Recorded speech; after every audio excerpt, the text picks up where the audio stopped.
आज का जो हमारा अध्याय है, उस अध्याय का नाम है धन और अर्थशास्त्र। दोस्तों, यह कहानी भी बड़ी प्राचीन कहानी है और आप सभी को इस कहानी को सुनने में बहुत बहुत ज़्यादा आनंद आएगा। तो कहानी का आरंभ करते हैं दोस्तों। प्राचीन भारत में जब चाणक्य जैसे महान आचार्य ने प्राचीन भारत में जब चाणक्य जैसे महान आचार्य ने नीतिशास्त्र और अर्थशास्त्र की भाव रखी। प्राचीन भारत में जब चाणक्य जैसे महान आचार्य ने नीतिशास्त्र और अर्थशास्त्र की नींव रखी, तब उन्होंने यह स्पष्ट किया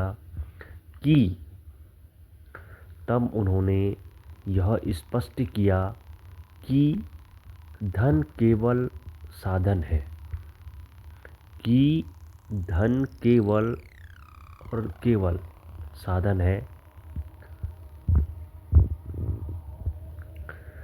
साध्य नहीं। एक बार उनका शिष्य आर्यक जो एक निर्धन ब्राह्मण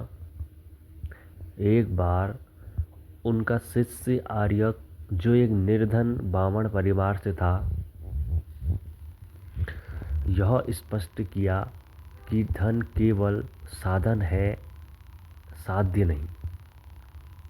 एक बार उनका शिष्य आर्यक जो एक निर्धन ब्राह्मण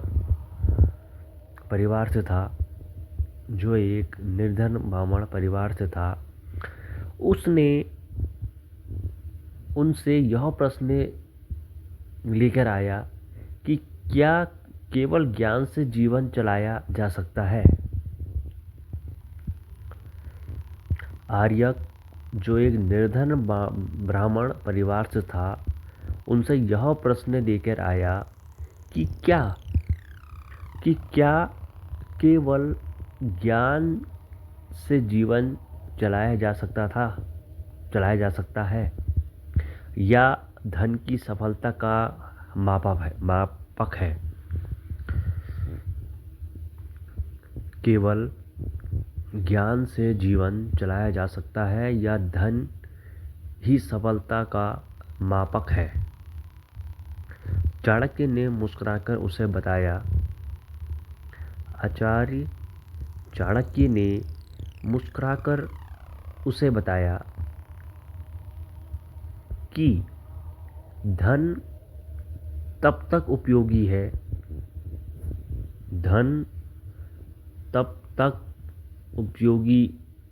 है जब तक वह नीति, धर्म और समाज कल्याण से जुड़ा हो। चाणक्य ने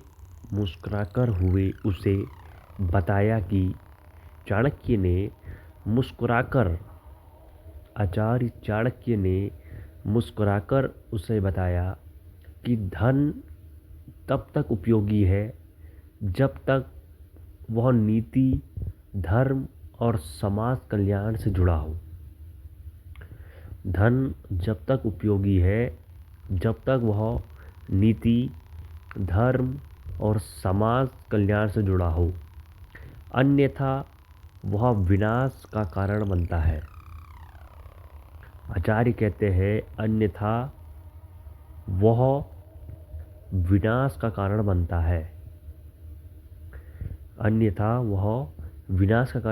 है। उन्होंने उसे गांव में भेजा ताकि वह देख सके कि ईमानदारी से व्यापार करने वाला कैसे संघर्ष करता है। उन्होंने उसे गांव में भेजा ताकि वह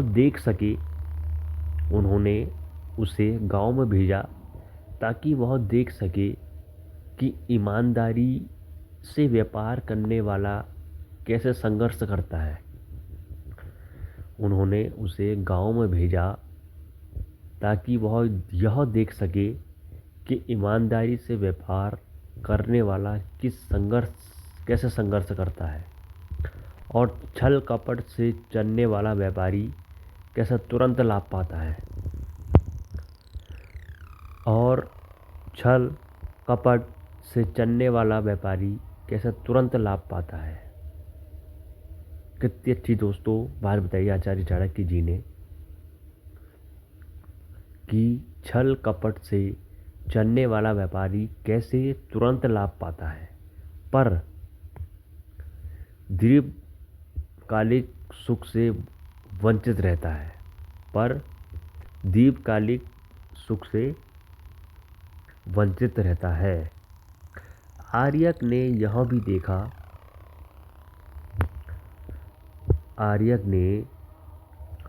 भी देखा कि जब राज्य अधिक कर वसूलता है आर्यक ने यह भी देखा कि जब राज्य अधिक कर वसूलता है तो जनता विद्रोह करती है। आर्यक ने यह भी देखा उस छोटे बच्चे आर्यक ने यह भी देखा कि जब राज्य अधिक कर वसूलता है तो जनता विद्रोह करती है।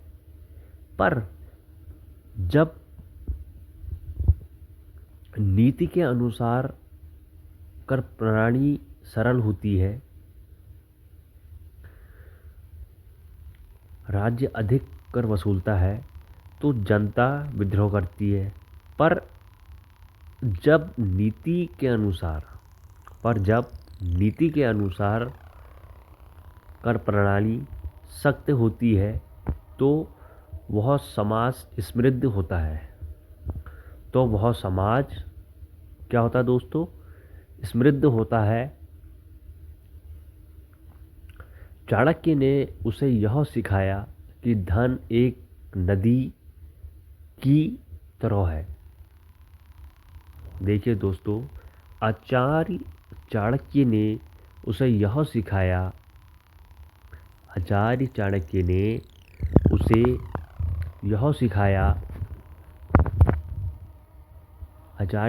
ने उसे यह सिखाया कि धन एक नदी की तरह है जिसे प्रभावित करना आवश्यक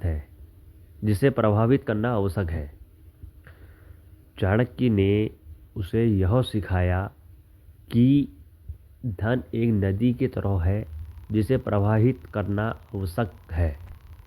रोकने पर वह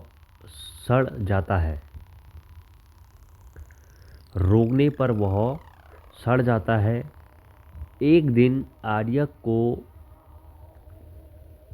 चाणक्य ने उसे यह सिखाया कि धन को हमेशा दूसरों पर खर्च करते रहना चाहिए। एक दिन जब आर्यक को सोने की थैली मिली तो उसने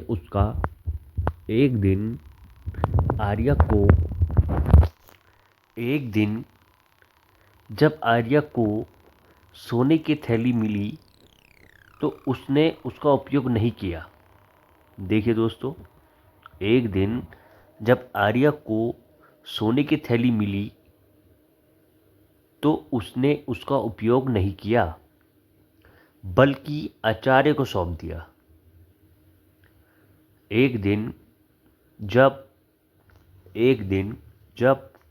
आर्यक को सोने की थैली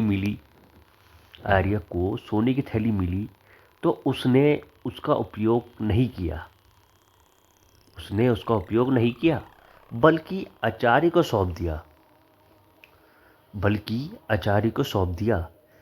जिससे यह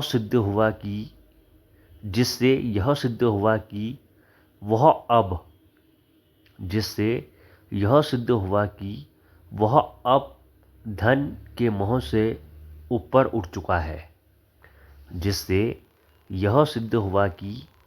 अब धन के मोह से ऊपर उठ चुका है। चाणक्य ने उसे उत्तराधिकारी बनाया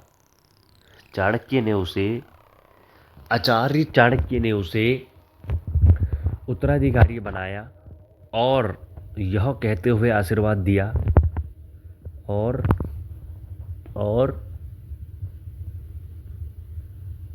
और यह कहते आशीर्वाद दिया कि जो व्यक्ति धन को नीति और धर्म से, चाणक्य ने उसे आशीर्वाद दिया कि जो व्यक्ति धन को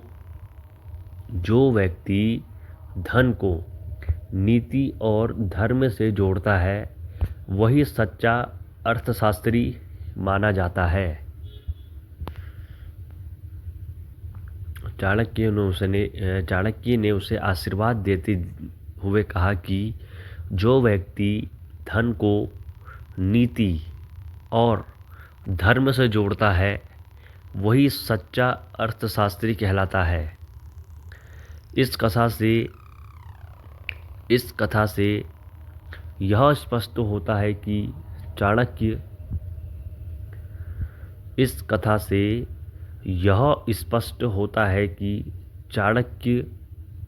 नीति में धन का इस कहानी से यह स्पष्ट होता है कि चाणक्य नीति में धन का स्थान महत्वपूर्ण है, परंतु वह तभी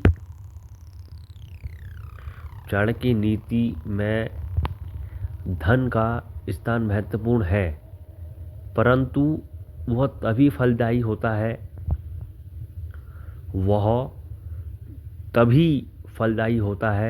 जब उसे धर्म,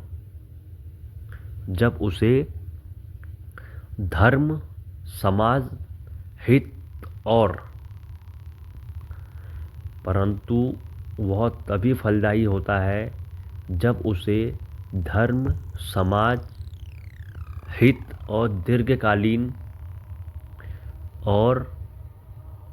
दीर्घकालीन कल्याण से जोड़ा जाए।